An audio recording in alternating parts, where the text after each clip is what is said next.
సుజనా చౌదరి గారు మాట్లాడతారు, జల్లికట్టు స్ఫూర్తిగా తీసుకొని మీరు కోళ్ల పందాలు, పందుల పందాలు ఆడుకోమని చెప్పి. ఇదేనండి మీరు మాట్లాడే మాటలు? ఇన్ని కోట్ల మంది మనోభావాలు మీరు కించపరుస్తున్నట్టు కాదా? మరి మీరు ఏ స్ఫూర్తి తీసుకొని మరి బ్యాంకులకి మీరు రుణాలు ఎగ్గొట్టారో చెప్పండి. మీకు ఎవరు స్ఫూర్తి దానికి? ఆ మాట నేను మాట్లాడితే మీకు ఎలా ఉంటుంది? నాకు ఎంతో కాలం సుజనా చౌదరి గారు ఫైల్ ఇచ్చారు మాట్లాడమని, నాకు అర్థం కాలేదు. దాంట్లో నిజాలు నాకేంటో తెలియదు.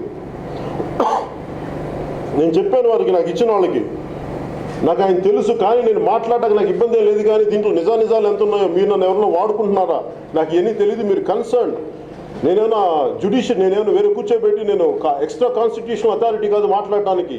నిజాలు తెలుసుకునేంత యంత్రాంగం కానీ శక్తి కానీ నాకు లేదు. మీరు కన్సర్న్ డిపార్ట్మెంట్స్కి వెళ్ళి మీరు తర్వాత వెళ్ళి మరి సిబిఐలో ఉందేంటో నాకు తెలియదు. కానీ మరి ఏ స్ఫూర్తి తీసుకొని సుజనా చౌదరి గారు మీరు బ్యాంకులకి రుణాలు మీరు తీసుకొని కూడా మీరు దాన్ని ఎందుకు మీరు పే చేయలేకపోయారు? దాని ఈరోజు ప్రైజ్ ఎవరు పే చేస్తారు? మీ వెనకాల మీరు ఇన్ని లోపాలు, ఇన్ని సమస్యలు పెట్టుకొని మీరు ప్రజలు అనే హక్కు మీకు ఎక్కడుంది? మీరు చేతనైతే స్పెషల్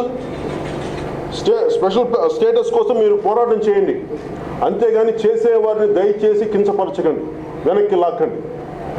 మొత్తం అక్కడ తీసుకొచ్చిన మట్టినంతా తీసుకొచ్చి పచ్చడి పొలాలు వేసేస్తున్నారు.